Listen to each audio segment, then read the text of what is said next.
너 없는 세상은 상상하고 싶지 않다라고 하는 제목 가지고 함께 하나의 말씀을 나누겠습니다. 우리 지난 시간에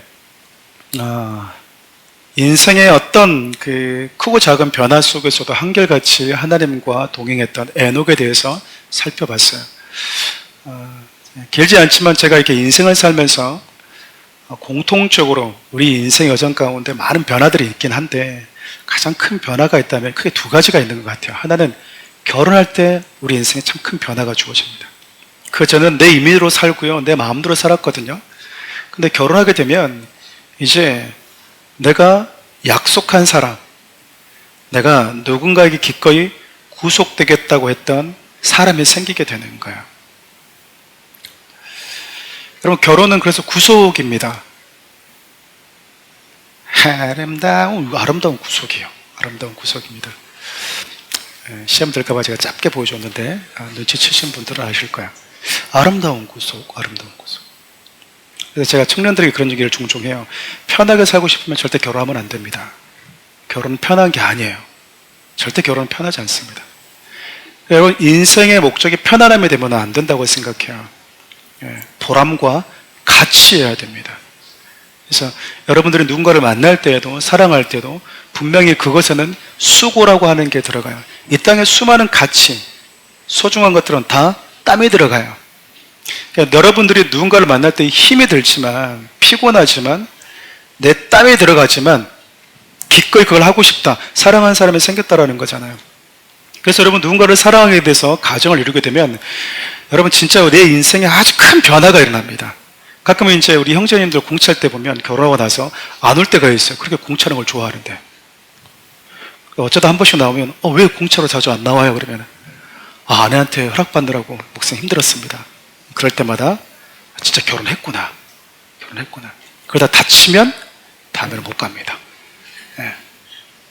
그래서 남자들이 가끔씩 주말 되기 전에 갑자기 설거지 해준다든지 평소 안 하던 빨래를 개켜준다. 어디 가려고 그래, 이놈이 지금. 어디 가려고 지금. 그래서 아내 속으로 거들어 주는 거죠. 왜 그럴까요? 공 한번 차러 가려고, 골프 한번 치고, 테니스 한번 치려고 뭐 하는 거야? 딸랑이 하고 있는 거야. 딸랑 이렇게. 봐주세요. 이렇게 하는 거죠. 모든 서비스를 24시간 제공합니다. 그리고 갔다 오면 다쳐가지고 와가지고, 깨끼고 와가지고, 피나가지고 허리 아프다고 자고 있잖아요. 그러면 그 다음에는 못 갑니다. 이걸 한두 번 겪으신 분들은 다쳐도 아내 앞에서는 다친 척을 하지 않아요. 화장실 가서 있죠. 화장실에서 남자들이 안 나올 때 여러분 잘 눈여겨봐야 됩니다. 나오면 아무렇지 않은 척. 괜찮아. 아무것도 아니야. 이러고 있지. 그렇죠. 결혼 여러분 진짜 큰 변화를 가져와요. 진짜 큰 변화를 가져옵니다. 근데 그 결혼보다도 더 큰 변화를 가져오는 게 뭐냐면요, 자녀가 출생했을 때요. 강아지 키우는 게 아니에요, 여러분. 사람은 완전히 나와 똑같은 사람 한 명이 생기게 돼요. 그만큼 우리 인생을 살아가는 데 있어서 결혼과 자녀 출산은 진짜 큰 변화를 가져오는데, 그런 변화들이 생기다 보면 우리의 신앙에 있어서도 많은 변화들이 일어나요. 가끔 우리 이제 자매님들, 형제님들 보면 신앙이 참 좋은데 결혼하고 나서 신앙에 방학에 들어가는 친구들이 의외로 많았어요. 혼자 있을 때는 성교도 가고, 헌신도 하고, 봉사도 하고, 후원도 하고 하는데 결혼하고 되면 이 모든 게 끊기는 친구들이 있어요. 그리고 교회에서 안 보여요. 안 보인다고요. 결혼이라고 하는 변화가 그의 신앙에 있어서의 변화도 함께 가져와 버리는 거예요. 자녀가 출산하면서 그의 신앙의 변화도 함께 일어났다고요. 근데 여러분, 에녹에 대해서 하나님 말씀하고 있는 건 그는 300년 동안 하나님과 동행할 때 자녀도 함께 낳고 길렀다, 그 말입니다. 그의 인생에 가정을 이루고 자녀를 낳는 큰 변화들이 있었음에도 불구하고 하나님과 동행함에 있어서 아무런 장애가 되지 않았다고 하는 거죠. 히브리서 11장을 보면 세상에 감당할 수 없는 사람들이 나옵니다. 그 이야기는 사단이 하나님과 여러분과의 관계를 가로막을 수 있는, 방해할 수 있는 장애 요소가 세상에 없었다, 그 말이에요. 사단이 가장 최고 마지막으로 쓰는 그 수단이 죽음이잖아요. 근데 그 믿음의 사람들은 죽음조차 들어가지 않았기 때문에 사단이 저와 여러분과 하나님과의 관계를 끊어놓는 데 있어서 그가 사용할 수 있는 카드가 아무것도 없었다라는 겁니다. 저는 우리 청년들이 신앙생활할 때 하나님과 동행하는 내가 하나님 앞에서의 그분과 함께 살아가는 삶의 여정에 있어서의 그 어떤 변화가 세상에 없었으면 좋겠어요. 여러분, 그런 의미에서 보면 에녹은 이 땅을 살아가는 많은 사람들, 특별히 가정을 이루고 살아가는 자녀를 낳은 이후에도 성도들은 하나님과 어떤 관계를 가지고 살아야 되는지 가장 잘 보여주었다고 볼 수 있겠죠. 그게 바로 에녹이었습니다. 우리 100년도 안 되는 인생 살면서 우리 신앙의 기복이 참 많아요. 그렇죠. 어쩔 때는 교회 와서 참 편하다, 좋다. 이 교회 참 좋다. 그러다가 또 뭐 하죠? 또 마음에 안 들어서. 가끔 이제 청년들이나 성도를 만나보면 그런 얘기를 종종 합니다. 제가 며칠 전에도 이제 또 한 성도를 만났는데 신앙생활 안 하고 계세요. 그래서 제가 이제 물어봅니다.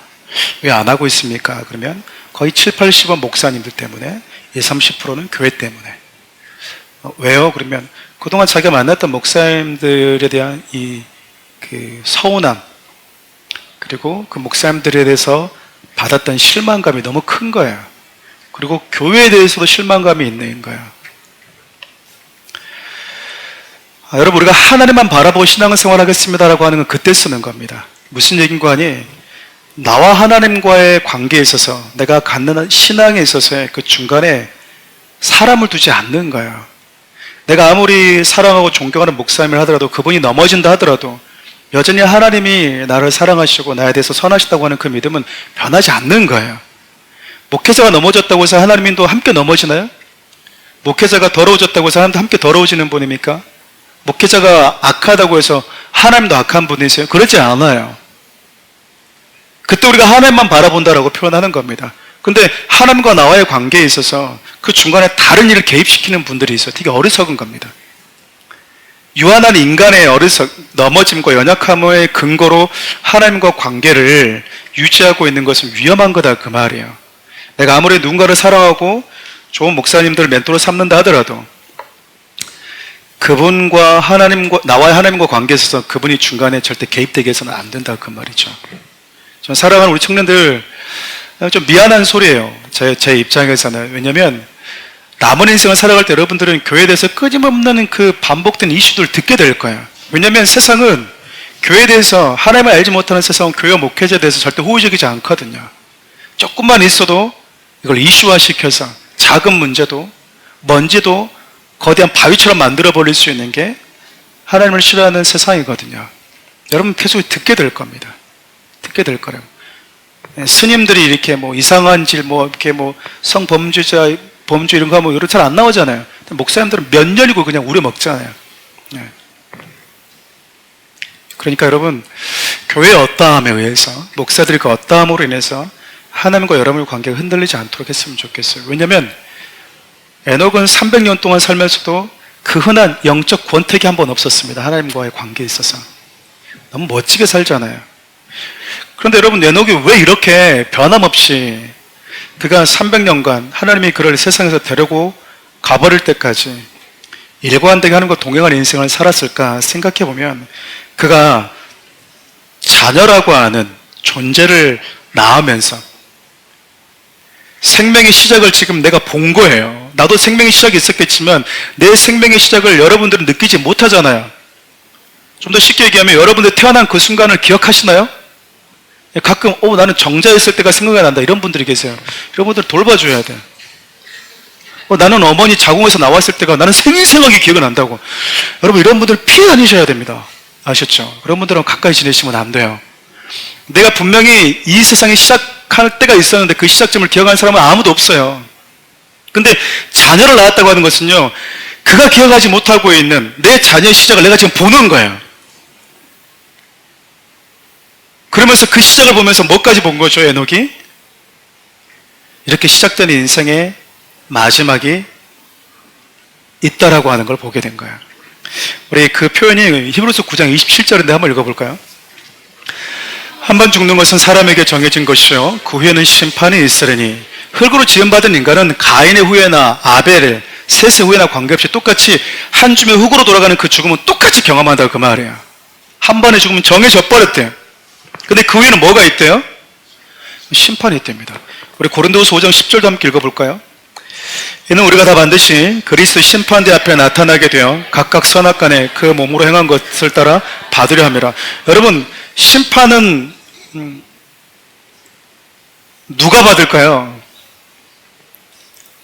그러니까 여러분, 하나님께서 우리를 심판한다고 한 얘기는 그분이 우리에게 뭘 맡겼다 그 말입니다. 결산한다는 뜻이거든요. 가끔씩 여러분, 제 오너들이 직원들한테 자기 어딜 떠날 때 뭘 맡긴다고요. 돌아오면 뭐 하죠? 맡긴 것에 대해서 결산을 한다 그 말입니다. 맡겼으니까. 내가 주인이 아니라는 거야. 내 삶에 대해서 심판을 받는다 그 말은 이 땅에 태어난 나는 내 생명의 주인 내가 아니라는 거야. 그래서 하나님이 우리에게 생명을 주셨기 때문에 내게 생명 주신 그분이 내 삶에 대해서 결산을 하겠대요. 어떻게 살다 왔는지, 내가 준 것을 가지고 그 생명을 준 분의 의도에 맞게끔 살고 왔는지를 물으시겠대요. 물으시겠대요. 내가 너에게 준 건강과 재능과 재물을 어디다 쓰고 왔는지를 하나님이 물으시겠다라고 하는 거야. 여러분, 창을 던지는 자가 죽게 되면 마지막 멸망과 심판이 온다라고 하는 그 이름이 새겨진 무두셀라를 낳으면서 아들이 무두셀라에게 그 이름을 지어주면서요, 에녹이 이것을 깨달았던 것 같아요. 우리 이것을 뒷받침해주는 근거 구절이 있는데, 여러분을 좀 이해를 돕기 위해서 유다서 1장 14절부터 16절을 메시지 성경으로 같이 한번 읽어보겠습니다. 아담의 7대 손 에녹은 그들 두고 이렇게 예언했습니다. 보아라, 주님께서 수천의 거룩한 천사들과 함께 오셔서 그들 모두를 심판하실 것이다. 전부 다 뻔뻔스럽게 저지른 모든 모독 행위와 경건한 척하면서 불경스럽게 내뱉는 모든 더러운 말에 따라 각 사람에게 유죄 판결을 내리실 것이다. 이들은 불평과 불만을 늘어놓는 자들로서 가장 큰 빵 조각을 움켜잡으려 하고 허풍을 떨고 자기들을 출세시켜 줄 말이라면 무엇이든지 짓거립니다. 창세기는 나오지 않지만 유다서 저자가 에녹이 예언을 했대요. 하나님이 천사들과 함께 심판하러 오신다고. 심판으로 오신다잖아요. 하나님이 주신 삶을 더 많은 빵을 얻기 위해서 허풍을 떨고 자기를 출세시켜 줄 수 있으면 뭐든지 다 하는 사람. 하나님은 네 삶을 보고 계심에도 불구하고 보지 않는다고 생각하면서 사람들 앞에서 살아가는 사람들. 하나님이 내게 주신 그 삶을 선물과 같은 그 삶에 대해서 감사하지 않고 늘 불만과 불평을 늘어놓으면서 사는 자들, 하나님이 그들에게 대해서 심판하러 오신대요. 여러분, 에녹이 이걸 깨달았대요. 그래서 무드셀라라고 하는 아들을 낳았을 때 그 아이에게 아들을 낳았을 때 그 아이 이름을 무드셀라라고 지어준 거예요. 근데 특이한 건 그렇잖아요. 에녹만 자식을 놓은 건 아니잖아요. 그렇잖아요. 우리도 누군가에게 통해서 이 땅에 태어남을 받았고 또 우리도 자녀를 낳을 거잖아요. 근데 누구는 이걸 깨닫고 누구는 못 깨닫냐 그 말이죠. 똑같은 인생의 여정을 지나가는데 어떤 애는 그 인생의 여정을 지나갈 때 하나님이 그 인생의 여정에 담겨 놓으신 메시지를 듣는 자가 있고 볼 수 있는 눈을 가진 자가 있고 어떤 애는 똑같이 경험하는데 못 보고 그냥 못 듣고 지나가는 자들이 있다라는 거야. 어떤 애는 생명의 시작을 내품에 안으면서 이렇게 놀라운 생명이에요. 여러분 그러잖아요. 여러분들이 이 아이에게 눈을 만들어줬습니까? 이 아이에게 여러분 손톱을 만들어줬어요? 여러분들 그냥 뭐 했어요? 야식을 먹었어요. 그냥 먹었어. 먹고 싶은 거를, 자기가 먹고 싶은 거를 아기가 먹고 싶다라고 하는 그런 표현을 써가면서 막 먹었어 그냥. 근데 여러분 나는 먹었는데요, 하나님이 그 안에서 이 아이에게 필요한 눈을 만들고 피를 만들고 핏줄을 만들고 손톱을 만들고 머리카락을 만들었다고요. 이거 어떻게 여러분과 제가 할 수 있겠습니까? 못합니다 여러분. 이거는 만들 수가 없어요. 근데 지금도 세상이 우연치 않게, 인간도 우연치 않게 존재했다라고 놀라운 믿음을 가지고 사는 자들 우리 주위에 너무 많잖아요. 그들의 믿음을 우리가 따라갈 수가 없어요. 여러분 그렇게 신비로운 생명을 품에 딱 안으면서 인생의 시작과 끝까지 함께 볼 줄 아는 그 눈이 에녹에게는 있었다라는 거야. 저는 여러분들이 인생을 살면서 돈을 벌면서도 돈의 끝을 봤으면 좋겠어요. 여러분 만수르 같이요 돈을 많이 벌어도요 이 돈이 가지고 있는 그 메시지를 못 듣는 자가 있고요, 첫 월급 딱 한 번 받으면서도요, 돈이 주는 기쁨이 뭔지 그냥 알아버린 분들이 있어요. 알아버린 분들이 있다니까요. 잠깐의 인기, 팔로우 수 100명만 돼도 인기가 이런 거야 라고 그냥 알아버린 분이 있는가 하면 100만 명, 1000만 명이 되어도 인기가 뭔지, 인기 끝이 뭔지 모르는 자들이 있다니까요, 여러분. 저 팔로우 50 몇 명인데 알아버렸어요, 저는. 50명의 팔로우를 제가 거느리면서 이게 별거 없구나. 별거 없구나.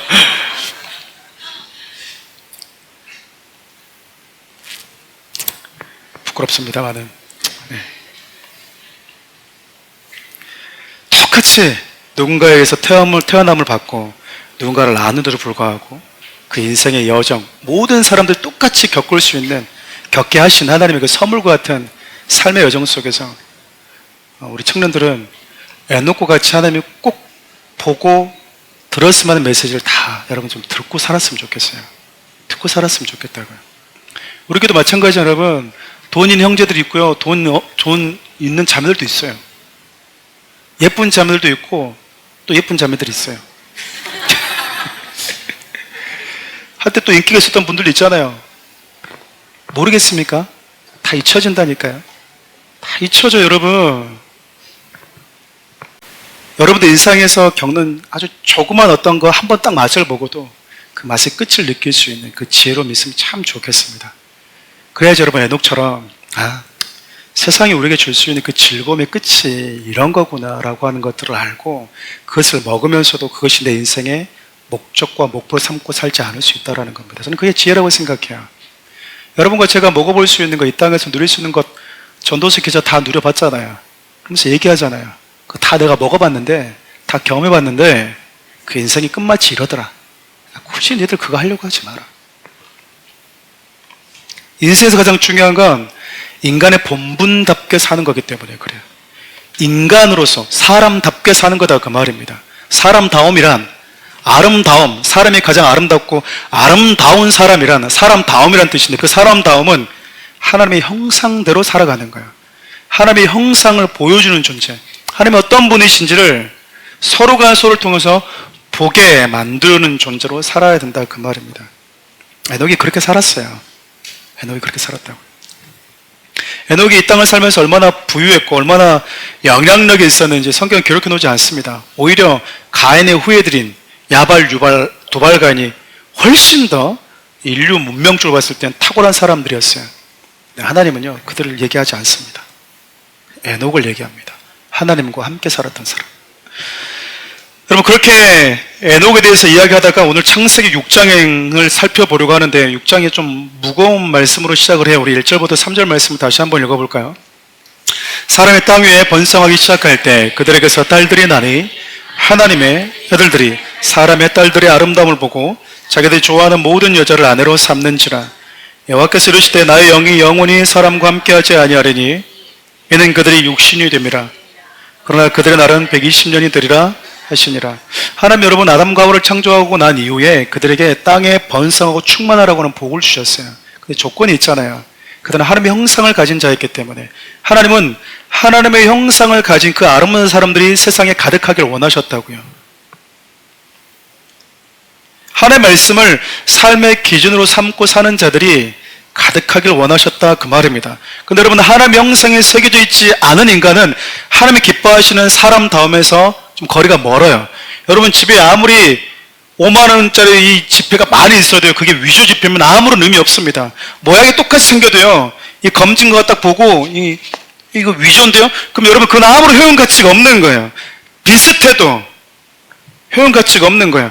여러분, 창세기 6장 3절 보면 하나님이 인간에 대해서 어떻게 얘기하시냐면, 하나님의 영이 떠나버린 사람, 하나님이 함께 거하지 않는 사람, 네 인생에 하나님이 없다면, 그 말이잖아요. 하나님이 떠나버렸다면, 하나님 없이 살아가고 있는 세상은, 하나님 없이 사는 그 인생은, 여러분 좀 기분 나쁘게 들릴 수 있을지 모르겠지만 오늘 본문을 표현을 빌려면요, 그냥 고기 덩어리래요. 그냥 고기 덩어리, 육체라는 거예요. 시편 49편을 보면 인간은 하나님의 존귀하게 만드셨는데, 하나님이 영이 떠난 사람, 나는 하나님 없이 살 수 있다고 말하는 사람들, 하나님이 미련한 사람, 짐승과 다를 바 없는 사람이라고 얘기를 해요. 성경이 말하고 있는 인간에 대한 평가예요. 네 인생에 하나님이 없다면 너는 짐승과 똑같아 라고 얘기하고 있다고요. 다시 말하면 우리가 인간다움이라고 하는 것을 가질 수 있는, 그 인간다움을 가지고 있냐 없냐에 대한 그 기준이 하나님이 그의 인생에 함께 있냐 없냐를 가지고 결정이 된다는 거잖아요. 근데 여러분, 창세기 6장을 보면 사람이 번성하면 번성할수록 뭐 했다고 하냐면요, 하나님 없는 삶을 살았다 그 말이에요. 하나님이 떠나버린 인생, 하나님 없이 살아가는 세상은요, 육체 그 이상도 그 이하도 아니래요. 하나님을 떠나버린 인간, 그래서 육체가 되어버린 인간들이 가지고 있는 특징에 대해서 좀 간단하게 좀 살펴봅시다. 첫째가 여러분, 하나님 없이 사는 사람들의 특징, 하나님 보시기에 그냥 육체 그 이상도 그 이하가 아닌 사람들의 첫 번째 특징은요, 말씀의 삶의 기준이 아니라 내 눈에 보이는 것이 기준이래요. 우리 1절과 2절 말씀을 다시 한번 읽어봅시다. 사람의 땅 위에 번성하기 시작할 때 그들에게서 딸들이 나니 하나님의 아들들이 사람의 딸들의 아름다움을 보고 자기들이 좋아하는 모든 여자를 아내를 삼는지라. 여기서 말하는 사람의 아들들이 누구냐라고 하는 것에 대해서 여러 가지 신학자들만의 의견이 분분합니다. 욥기를 이용해서 천사들이다. 천사가 무슨 사람하고 잠을 자겠습니까마는. 또 한편으로는 셋의 후예, 여호와 이름을 불렀던 에노스의 후예들이다라고 보는 경우도 있습니다. 근데 저는 별로 그다지 그게 중요하다고 생각하지 않아요. 중요한 건 하나님을 믿는 자들, 하나님을 안다고 하는 자들이 하나님을 모르는 자들과 섞여 살면서 하나님을 향한 모든 마음을 다 빼앗겨 버렸다 그 말이에요.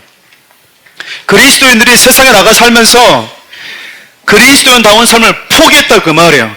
여러분, 하나님께서 이스라엘 백성에 주신 그 가나안 땅, 약속의 땅은요, 다윗의 피 흘림으로 인해서 굳건해졌습니다. 근데 그의 아들이었던 솔로몬이 범죄했을 때 하나님이 주신 약속의 땅의 남북으로 갈라졌어요. 무슨 죄를 지었는지 여러분 아십니까? 하나님이요, 또 돈 많이 가졌어, 너 욕심쟁이야? 하나님 그런 말 하지 않았어요. 오히려 하나님은요, 꿈속에 나타나서 그거 줄까? 그거 네 원하면 다 줄게 이렇게 얘기했다고요. 하나님, 여러분, 돈 많이 갖는 거 가지고 크게 하나님 긴장하지 않는 것 같아요. 솔로몬이 죄 지었던 것 중에 가장 큰 것은요, 이방 여인들을 닥친 대로 결혼했습니다. 여러분, 이방 여인과 결혼했다는 얘기는 불신자 여인들과 결혼했다는 말보다도 더 커요. 무슨 얘기냐면 단순히 안 믿는 여자와 결혼하려고요 라고 하는 차원이 아니라 그들이 믿고 있는 신을 그대로 다 수용했다 그 말입니다. 하나님의 성전을 지었던 솔로몬이 참 아이러니하게도 자기가 눈에 보기 좋은 대로 삼았던 그 여인들이 믿었던 우상 신전들도 함께 짓는 자가 됐다니까요. 하나님을 성전을 지었던 그 소원 가지고 우상 신전도 지었다 그 말입니다. 여러분, 하나님이요, 그로 인해서 솔로몬 사후에 이스라엘 반쪽으로 쪼개버렸어요. 쪼개버렸다고요. 우리 형제님들 가끔씩 이렇게 뭐 안 믿는 분들하고 만나서 이렇게 막, 또 혹은 또 자매님들이 막 믿음 좋은 분들이 막, 쌤 저는 안 믿어도 괜찮아요, 막 이런 분들이 계세요. 뭐 본인들 선택에 있어서 우리가 뭐라 할 수 있겠습니까만은, 그건 알고 가셔야 돼요. 결혼은 사랑하는 사람을 만나는 것이지 성교하러 가는 게 아니에요. 그래서 가끔 안 믿는 사람과 만나고 저는 목사님 그 가정과 다 제가 성교해가지고 올게요. 그러고 가가지고 진짜 안아버린 분들이 있어요. 그 성교지에서 돌아오지를 않아. 돌아오지를. 여러분, 저희 후배들이 많이 있잖아요. 그 목회자들, 전도사들 보면은 아직도 장가를 못 가. 너 왜 장가 안 가니? 물어보면, 아, 선배님 좀 좋은 여자친구 좀 소개시켜 주세요. 너가 꼽는 자매는 누군데? 1번이 교사고요, 간호사고 막 이래. 왜? 그러면, 아니, 사역하는데 좋은 동역자로 필요하잖아요. 그럼 제가 늘 하는 얘기가 있습니다. 결혼은 동역자를 만나는 게 아니야. 결혼은 사랑하는 사람을 만나는 거라고. 사랑하는 사람을 만나면 그 사람이 함께하는 동역자가 돼. 사랑하지도 않는데 만나자마자 저는 목사인데 뭐 주길 갈 겁니까? 안 갈 겁니까? 뭐 이런 분들 있잖아요. 여러분, 우리 교회 사모님이 사역을 잘해요, 못해요? 제가 봐도 진짜 탁월하거든요. 사모에 대한 꿈이 없었어요. 사모를 해보려고 생각도 안 했어요. 저를 만나가지고 여기까지 그냥 온 겁니다. 네. 사랑하는 사람 만나야죠. 사랑하는 사람. 근데 여러분 성경을 보면 인간의 타락의 중심에는 꼭 성적 타락이 있어요. 성적 타락이. 성경 이거를 가볍게 여기지 않아요. 인간과 짐승의 차이가 있거든요. 여러분 인간은요 누군가를 선택할 때 책임지면서 사랑을 합니다. 근데 여러분 짐승이 사랑할 때 책임지는 거 봤습니까? 작년에 내가 번식하기 위해서 교미한 녀석한테 나 올해는 새로운 녀석인데 미안해서 어떡하지? 이런 짐승 봤어요? 이런 짐승 있으면 저한테 알려주세요. 저 키우게. 이런 짐승 없어요 여러분. 없다고요. 번식을 위한 감각만 있을 뿐이에요. 죄책감이 없습니다. 근데 여러분 성도들 방금 말씀 우리가 창세기 6장을 보면 사람의 딸들 보고 하나님의 아들들이 이렇게 얘기하거든요. 이 얘기는 어떤 의미에서 보면 하나님을 모르는 세상 사람들은 그렇게 산다 하더라도 하나님을 믿고 따라간다고 하는 산다고 하는 하나님의 아들들까지 세상과 다를 바 없는 삶을 살 때 하나님의 느끼시는 좌절감과 실망감이 그대로 나타났다고 볼 수 있는 거예요. 그래 세상은 눈에 보이는 대로 산댄다. 그냥 오늘 밤 원해 가자 그러는데 그게 세상인데 하나님의 자녀들까지 이 기준이 사라진다고 하면 하나님이 실망하신다는 거예요. 여러분 성경을 자세히 보면 어떤 분들은 그래요. 창세기를 가정에 대한 이야기라고까지 표현을 하십니다. 그도 그럴 것이 아담과 하와의 가정 그렇잖아요. 가인과 아벨, 아브라함의 가정, 야곱의 가정, 계속 그 가정에 대한 이야기잖아요. 하나님이 아담에게 아내 주실 때요 많이 줄 수 있는 딱 한 명만 줬어요. 말라기 2장 15절 보면 경건한 자손을 얻기 위함이래요. 그러니까 하나님은 많이 줄 수 있음에도 불구하고 한 남자에게 한 여자, 한 여자에게 한 남자와 사랑할 수 있도록 하셨대요. 그리고 서로를 책임지게 만드셨다 그 말입니다. 여러분 그러면 사단이 교회를 무너뜨리기 위해서 함께 사단이 이 전략을 짜는 것 중에 하나가 뭐가 있을까요? 가정의 파괴입니다. 가정의 파괴. 요즘에 뭐 성평등 가족으로 만든다고 하는데 참 기가 차요 여러분. 기가 차다고요. 그 나라가 아무리 부강하더라도요 기술이 발달해도요 하나님의 말씀을 두려워하지 않는 민족엔 소망이 없어요. 소망이 없다고요. 소돔과 고모라가 여러분 거지같이 살아서 망했습니까? 아니요. 가장 화려한 도시였다니까요. 근데 하나님의 말씀을 두려워하지 않아요. 그리고도 그게 자랑이라고 생각한다고요. 하나님을 떠나서 짐승과 다를 바 없는 삶을 사는 사람들의 특징 중 하나가 여러분 눈에 보이는 대로 좋아 보이는 대로 성적 충동을 느끼는 대로 그냥 자기 여자 자기 아내로 삼았대요. 우리 청년들에게 좀 당부하고 싶은 게 그거야. 청년들이요 순결함을 지키세요. 순결함을 지키시라고요. 여러분 육체가 됐던 사람들의 두 번째 특징이 있어요. 힘과 명성을 인생의 목적으로 자랑거리로 삼는다라고 하는 거예요. 4절 이하를 보면 여러분 인간이 하나님을 떠났어요. 하나님의 아름다움 하나님께서 주신 인간다움을 잃어버렸어요. 그럼 여러분 안 돼야 되잖아요. 너무 잘 되는 거예요. 거인족 네피림이라고 하잖아요. 세상에서 강한 자로 살고 있는 거예요. 여러분 용사로 살고 있는 거예요. 거기서 태어난 자녀들이 고대 유명한 명성을 떨치는 자였대요. 우리가 여러분 이것을 가인의 후예들을 살펴볼 때 얘기했지만 여러분 가인은 하나님을 떠난 자잖아요. 하나님께 범죄했던 자잖아요. 동생을 죽였던 가문이잖아요. 근데 그 가문에서 여러분 인류의 문명을 꽃좀 피운 후 자손들이 너무 많이 나왔다니까요. 우리가 살고 있는 세상만 보더라도 그런 것 같아요.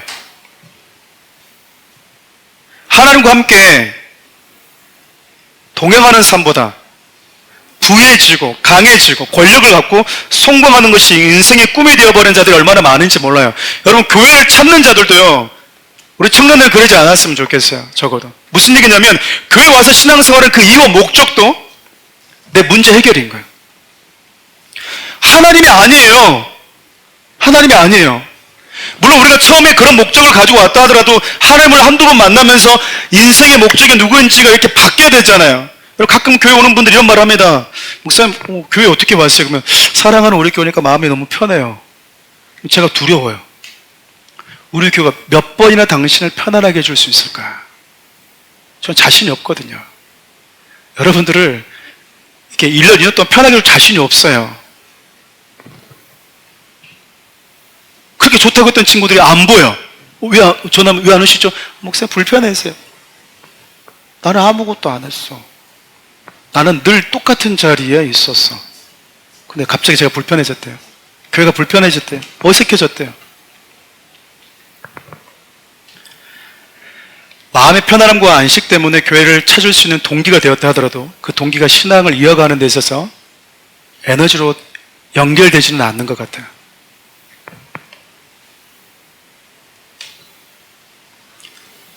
여러분들의 인생에 있어서 내 꿈을 이루기 위해서 신앙도 하나의 수단으로 전락시키는 그런 어리석은 일을 하지 않았으면 좋겠다고 지금 말씀드리는 거예요. 여러분, 지금 우리가 살고 있는 세상이 너무 지금 발달하고 있잖아요.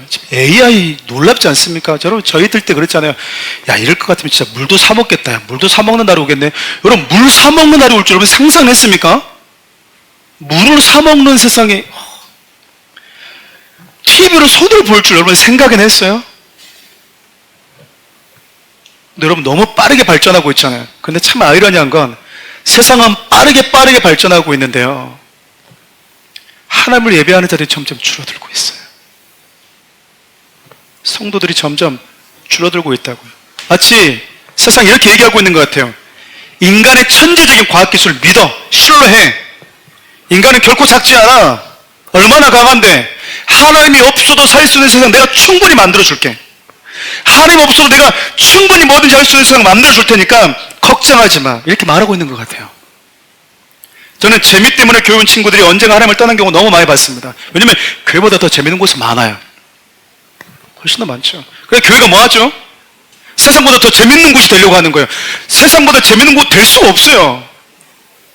목사님들이 뭐예요? 코미디언이 되려고 그래요, 막 연구 이런 거 있잖아요. 막 이런 거 하려고 그래.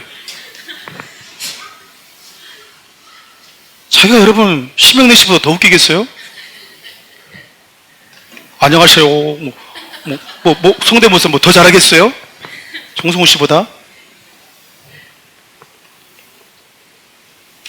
세상이 하나님 없는 삶을 따라가고 있는데 교회가 성도들에게 진짜 줘야 될 것이 무엇인지에 대한 가치를 알려주지 않을 때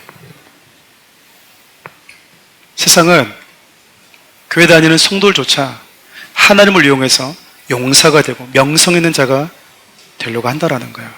불행해진 겁니다. 불행해지는 거라고요. 앞서 제가 우리 일부 때도 말씀드렸는데요. 사랑하는 우리 교회 우리 집사님들 많이 계세요. 사업하시는 분들이 많이 계시는데도 불구하고 저희 교회가 재정적으로 넉넉하지가 않습니다. 일단 후원도 많이 하고 선교도 많이 하니까 그러지만 가끔씩 그래요. 목사님 사업하는 분들 많이 계시니까는 교회 재정이 넉넉하겠습니다. 이렇게 얘기하면 제가 간당간당하면 제가 얘기하거든요. 저희 교회 일하시는 분들이 저에게 딱 오는 순간 일이 안 됩니다. 사업이 잘 안 돼요. 사업이 일단 잘 안 돼. 이랬다가 점점 작아져. 제가 그때마다 알려주고 얘기하는 게 있어요.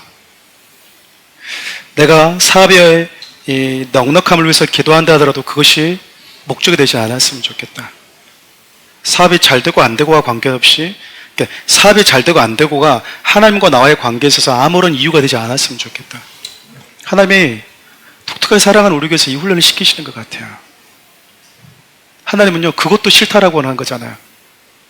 네 사업의 성공을 위해서 하나님 기꺼이 뭔가를 해줄 수 있지만 네 사업의 성공을 위해서 그것이 더 큰 목적과 우선순위가 되고 내가 쏟아야 되는 거 하나님 싫다라는 거예요. 우리는 끊임없이 하나님이라고 하는 신을 이용해가지고 내가 더 강해지고 더 부유해지고 더 능력 있고 명성 있는 자가 되려고 합니다. 그러면 사람들 나를 뭐 하니까 우르르 보니까 그게 하나님 떠난 자들의 특징이래요. 세 번째 특징이 뭐죠, 여러분? 생각과 마음, 계획까지 악하대요. 우리 5절 말씀 함께 읽어볼까요? 여호와께서 사람의 죄악이 세상에 가득함과 그의 마음으로 생각하는 모든 계획이 항상 악할 뿐임을 보시고 신학적으로 이것을 전적인 타락이라고 얘기합니다. 선한 게 하나도 없다 그 말이에요. 많은 분들이 여러분 예수를 믿지 않는 이유가 있어요. 제가 얘기를 들어보면 저도 동의하는 것 중에 하나가 뭐냐면 예수를 믿으면 신앙의 발을 깊이 내디디면 내 마음대로 할 수 있는 게 말이 줄어들잖아요. 목사님 이렇게 얘기한 분들이 있다니까요. 근데 제가 그 얘기를 들으면 할 말이 없어요. 왜냐하면 맞는 말이거든요. 하나님을 사랑할수록, 예수님께 내 마음을 더 많이 줄수록, 신앙의 발을 깊이 내디딜수록 내 마음대로 할 수 있는 게 점점 줄어들어요. 저는 자녀를 낳으면서 제 마음대로 할 수 있는 게 더 줄어들었습니다. 내 시간이 더 많이 줄어들었습니다. 그럼 불행하냐? 그렇지는 않아요. 근데 여러분, 우리만 내 마음대로 할 수 있는 게 줄어든 게 아니고요, 저와 여러분 사랑하시는 하나님도 당신 마음대로 할 수 있는 게 많이 적어졌어요. 하나님이 저와 여러분을 사랑하시면서 그분 마음대로 할 수 있는 게 적으셨다니까요. 때로는 이 속 터지잖아요. 하나님은 뭔 죄입니까? 우리 선택해가지고 고집스럽고 말 안 듣고 늘 자기 하고 싶은 대로 살아가는, 반복해서 깨닫게 해줘도 또 돌아서면 잊어버리는 그 인간들 보면서 하나님은 얼마나 답답하겠습니까? 우리야 어려서부터 건다고 하지만 예수님은 뭔 죄예요? 예수 믿는다고 하는 것은 여러분, 내 삶의 기준이 하나님이 원하시는 삶의 기준으로 바뀐다라고 하는 뜻이거든요. 사랑하면 사랑할수록 내가 그 사람화 되어져 가는 거예요. 근데 창세기 6장에 등장하는 인간들은요, 생각과 마음, 계획까지, 오히려 하나님은 목숨을 다해서 뜻을 다해서 생각과 마음 다해서 하나님을 사랑하라고 얘기했는데, 그렇게 우리를 사랑하신 분이 그렇게 사랑하기를 원하셨는데 우리는 그 속에 하나님이 없다 그 말입니다. 지금 여러분 이 말씀을요, 모세를 통해서 광야에 있는 이스라엘 백성들이 지금 다 듣고 있는 거예요. 마치 하나님이 이스라엘 백성들 이렇게 말씀하고 있는 것 같아요. 이스라엘 백성들 입장에서 보면, 광야에 있는 그들의 입장에서 보면 주의 열강들은 점점 강해지는 것 같아요. 더 막 그 나이스한 삶을 살아가는 것 같아요. 자기들만 1년, 2년, 10년 살아도 늘 변하지 않는 광야 한복판에 있는 것 같잖아요.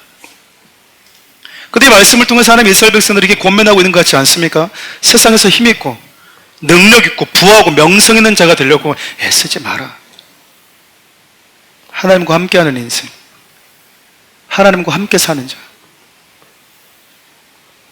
하나님을 알지 못한 세상과 타협하려고 하지 말고 구별되게 하나님의 백성답게 살아가라 라고 말씀하고 있는 것 같지 않습니까? 여러분, 잠언 23장 4절부터 5절 말씀 표준 세번역 함께 읽어볼까요? 부자가 되려고 애쓰지 말고 그런 생각을 끊어버릴 슬기를 가져라. 한순간에 없어질 재물을 주목하지 말아라.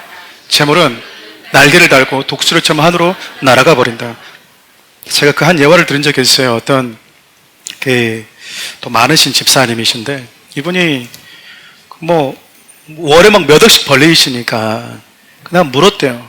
당신 왜 그걸 가지고 자꾸 섬기십니까? 이렇게 얘기하니까 한 번 이거 가지고 재테크도 할까, 돈을 많이 벌 거다 생각했대요. 근데 자기가 누가복음을 딱 보는데, 누가복음이 부자 이야기 아시죠? 부자가 계속 돈이 벌리니까요, 창고 더 크게 만들려고, 이 창고 너무 적네? 너무 작으니까 이 창고 헐고 더 큰 창고 지어야지, 이랬다라는 거예요. 근데 하나님이 나타나셔서요, 어리석은 자야, 오늘 내가 네 생명을 가져가면 이거 다 누굴게 될까? 이렇게 물으신 그 말씀이 자기한테 확 와버렸대요. 그래서 창고 더 크게 짓는 걸 자기가 멈췄다고 얘기해요. 여러분, 잠언 23장을 보면, 방금 읽었던 말씀을 보면 부자가 되려고 애쓰지 마라, 그 말은 부자가 되지 말고 가난한 사람은 뜻이 아니에요. 여러분, 그것이 네 인생의 목적으로 삼기에는 그리스도, 하나님이 만드신 하나님의 형상도 지은 인간은 너무 존귀하다라는 거예요. 그 존귀한 인간이 날개처럼 날아가 버릴, 썩어 없어질 그 재물의 삶의 이유와 목적이 되어서 살아가는 것에 대해서 하나님이 지금 말씀하고 있는 거잖아요. 말씀 마무리하려고 그래요. 여러분, 지금 인류의 심판은요, 하나님이 세상을 지금 노아의 방주 때 하시잖아요. 사람의 딸들, 세상 사람들 때문에 심판이 일어나는 게 아니에요. 거기에 섞여 살고 있는 마지막 그 세상의 믿음의 보루와 같은 하나님의 사람들이 타락할 때 세상은 심판당해요. 교회가 무너지는 건 여러분, 더 이상 소망이 없다라는 겁니다. 하나님이 소돔과 고모라를 심판하실 때 거기에 악인이 몇 명 있는지 숫자 계산하지 않았습니다. 다만 뭐라고 얘기하냐면 의인 10명이 없었대요. 대한민국도 마찬가지예요, 여러분. 예수 안 믿는 사람들이 많아져서 아니요. 예수 믿는 자들이 믿지 않는 자들과 전혀 다를 게 없는 자로 살아갈 때 여러분, 세상은 소망이 없어요. 교회 다닌다고 하는 우리 청년들이 세상과 똑같은 기준을 가지고 살아간다면 우리 신앙 헛하고 있는 거야. 죄를 져도 죄에 대한 아픔을 갖지 못한다면 그냥 성경은 성경대로, 목사님을 통해서 하신 말씀, 하나님 말씀대로 나는 오늘도 그냥 내 눈에 보기 좋은 대로, 나는 내 인생의 명성을 얻기 위해서, 더 많은 부를 얻기 위해서 내가 하루 모든 걸 쏟아붓는데 주의 나라와 영광을 위해서는 단 한 시간도 쏟아붓지 않고 살아가는 사람들, 불행한 겁니다, 여러분. 그래요. 세상은 명성 있고 부유한 당신을 기억할지 모르지만 하나님이 당신을 기억한다고 본 적은 없어요. 이스라엘 백성들, 광야에 있는 이스라엘 백성들에게 지금 창세기, 출애굽기, 레위기, 민수기, 신명기를 통해서 모세를 통해서 지금 설교하고 있는 거잖아요. 그렇잖아요. 인류의 시작을 어떻게 알겠습니까? 먹고 사는 게 가장 중요한데. 근데 그들에게, 그 방금 전까지 놓였던 이스라엘 백성들에게 하나님 모세를 통해서요, 하나님이 무엇을 슬퍼하시는지, 하나님의 구별된 백성들을 어떻게 살아야 되는지 말씀하고 있는 거예요. 그리고 니들이 지금 보기에 세상으로 봤을 때 광야에 살고 있는 200만 명 가까이 되는 이스라엘 백성들 산 거짓대와 같지만, 아니, 나는 너희들이 이 땅의 유일한 희망이라는 거야. 너희들이 타락해버리면 가나안이 뭔 의미가 있냐는 거야. 너희들이 가나안에 들어가서 세상과 똑같이 살면 하나님의 백성 된 자들이 하나님의 율법을, 하나님의 말씀을 삶의 기준으로 받은 너희들이 가나안과 똑같이 물들어 살면 세상에 소망은 없다라는 거예요. 여러분, 하나님이 이 애통하는 마음이요, 7절 말씀에 무서운 심판과 함께 메시지가 담겨져 있어요. 한번 우리 7절 말씀 함께 마지막 읽어볼까요? 이르시되 내가 창조한 사람을 내가 지면에서 쓸어버리되 사람으로부터 가축과 기는 것과 공중의 새까지 그리하리니 이는 내가 그것들을 지었음을 한탄함이니라. 여러분, 인간이 범죄했으면 인간만 쓸어버리면 되잖아요. 그렇지 않아요? 인간이 범죄했으면요, 인간만 심판하면 되잖아요. 하나님 뭐라 말씀하시냐면 땅에 기는 것, 하늘에 나는 모든 것까지 내가 다 쓸어버리겠다. 이 무서운 하나님의 진노 앞에 우리를 미치도록 사랑하는 하나님의 마음이 느껴지십니까? 저 여러분을 사랑하시는 그 하나님 입장에서 보면 이 말씀을 이렇게 해석할 수 있어요. 나는 이 땅에 수많은 피조물이 있다 해도 네가 없는 세상은 아무런 의미가 없어. 네가 타락해서 나를 떠나버린 세상, 그 아름다운 세상에 아름다운 노을이 있고 아름다운 새소리가 들리고 시원한 바람, 공기가 있어도 네가 없는 세상은 나에게는 아무런 의미가 없다.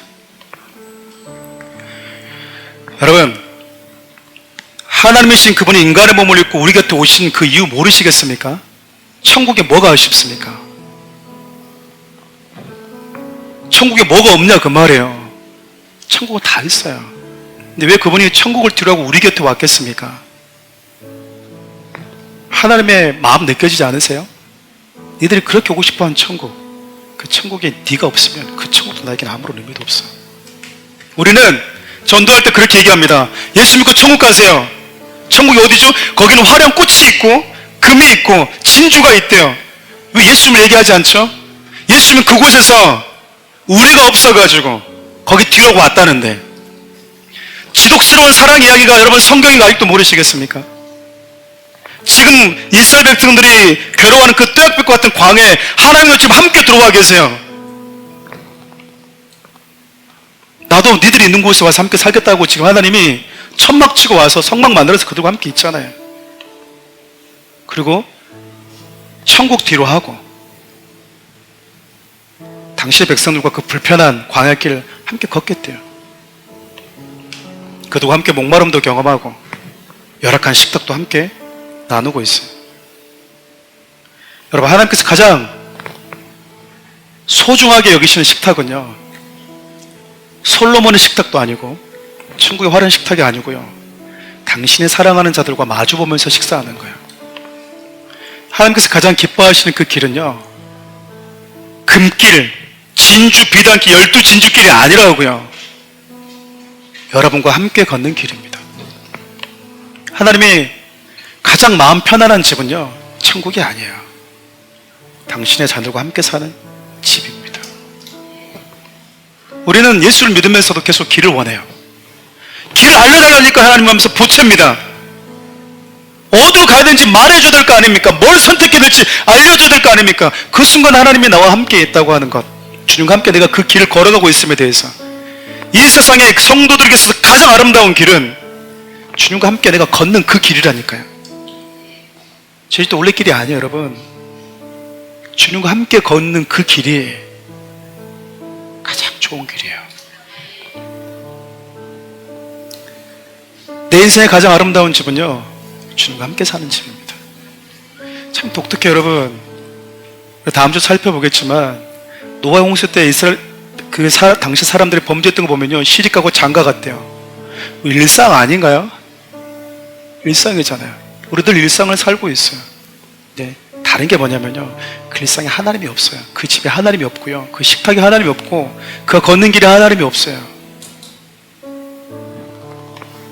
사랑 우리 청년들, 저는 우리 청년들이 수많은 인생의 길을 만날 때 여기가 성공이냐 저기가 성공이냐보다 더 중요한 건 주님과 함께 길을 걸으십시오. 저는 이렇게 말씀을 준비하면서 하나님의 명한 그런 질문들이 들었어요. 하나님 굳이 이렇게까지, 우리는 이렇게 얘기해도 하나님이 우리를 얼마나 사랑하는지 잘 모를 때가 많잖아요. 우리는요, 내가 이 사람을 사랑할 때 쏟았던 최선과 이 사람을 사랑할 때 쏟았던 수고를 그 사람이 알아주지 않으면 그 사람을 향한 수고, 사랑의 수고를 멈출 때가 많아요. 시간 나게 그냥 애써서 해줬는데 고마울 줄도 모르네. 안 해? 안 한다고요. 근데 하나님은 하셨어요. 당신이 우리를 사랑하는 그 사랑에 대해서 우리가 몰라주고 관심도 안 갖고 그 크기에 대해서 전혀 체감하지 못할 때도요, 그분은 모든 것을 다해서 우리를 사랑하셨어요. 도대체 왜? 왜? 우리는 천국에 하나님이 있든 없든 별로 그렇게 관심 갖지 않습니다. 이 지긋지긋한 세상, 눈물이 없는 곳이 있대, 아픔이 없는 곳이 있대, 지금 이렇게 가난하게 살지만 거기는 금과 진주로 단장한 내 집이 있대. 주여 빨리 가게 해주십시오. 우리 그렇게 기도하잖아요. 거기 떠나오신 하나님, 우리를 어떻게 해석해야 될까요? 천국조차도 저와 여러분들 없으면 그냥 기꺼이 뒤로하고 우리 곁으로 오실 만큼 저와 여러분들을 원하시는 그분의 사랑이 좀 느껴졌으면 좋겠어요.